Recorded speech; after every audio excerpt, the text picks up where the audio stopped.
turn now to the Federal Reserve. We've already heard from a few FOMC members this week, and we're getting a lot more, including Fed Chair Jay Powell coming up on Friday. Yahoo Finance Fed Correspondent Jennifer Schonberger joining us now. And Jennifer, I know that you spoke with the New York Fed President John Williams yesterday in a fantastic interview, and you were able to get some more clarity from him about his reaction to transitory re-entering the conversation. What stood out to you? Yeah, thank you, Maddie. So two things stood out to me. One, uncertainty reigns, and two, we're going to see higher inflation and lower growth, to Kristina's point.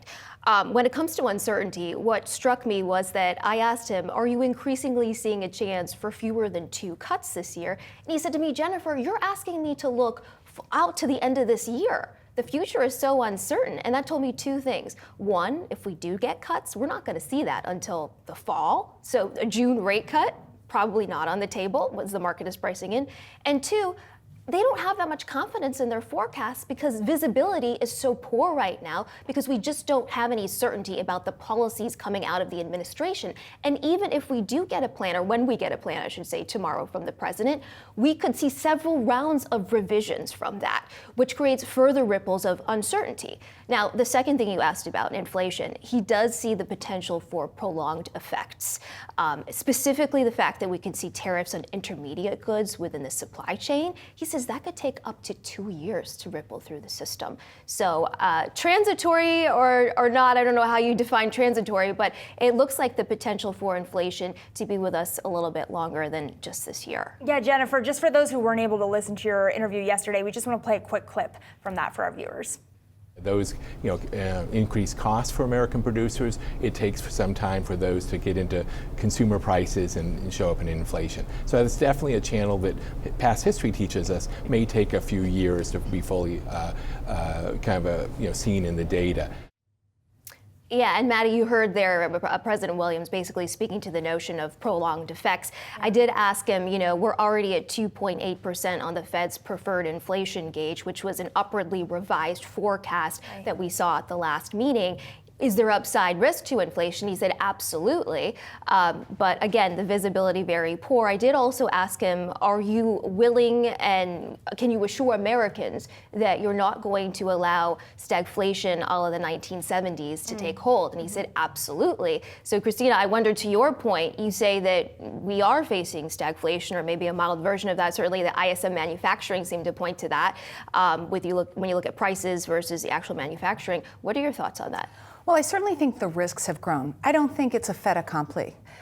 That's the key takeaway for me, and that's why there's so much uncertainty, is the administration could certainly pivot, and we could be in a very different place where stagflation risks decrease. That's why it's fascinating to me to have seen the Fed actually come out with a dot plot last week. I mean, I guess they felt they had to because they come out with it every quarter, but this was a very difficult, and it was an admittedly difficult exercise. Chair Powell said that. Right, exactly. Right, yeah. But I was impressed that they even penciled in 2 rate cuts for this year, because who knows? I mean, given, depending upon the policies we see and the impact, we could see hikes, we could see them sitting on their hands. I do think it's important to recognize, though, that the mindset of most Fed members is they don't want to be the next Arthur Burns. They're a lot more afraid about inflation than they are about a recession. So they don't mind being. I agree with you there, because I asked Williams, do you see higher risks to inflation in the near term versus risks to growth and employment? He said, I can't answer that question. It's too hard. But I really think that they are worried about inflation. They still have an inflation problem coming into this. Before we're getting the most aggressive slate of tariffs that even kick in, we were already seeing inflation bubble higher. So. And doesn't it make sense, too, that recent history would somewhat impact them, right? That there's this idea that they dropped the ball on the initial pop in inflation coming out of COVID. How could that not make you want to prevent that embarrassment from happening again, to put it kind of crassly? Yeah. For sure, which is why I think there was like sort of stunned silence when Chair Powell actually used the term transitory last week in the press conference. Because shaken investors everywhere. Yes. But I think he's right, because if you actually go back to the first Trump administration and that bout of tariff wars, what we saw was that prices went up, but very, very briefly. So they truly were transitory. Yeah. And so that is perhaps the best playbook we can rely on is what happened in the first administration. I think the fear is, though, that things could go very differently this time. We're already seeing, though, tariffs that are 4 times the amount that we saw in 2018, 2019. So this is a totally different situation.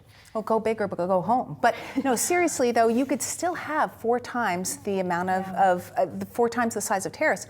But if you pulled them off quickly, I don't think it would have any kind of lasting impact. The question becomes, how long will they stay on? And we will be covering any potential developments that we get out of that on our special coverage on April 2nd for so-called Liberation Day, according to the president.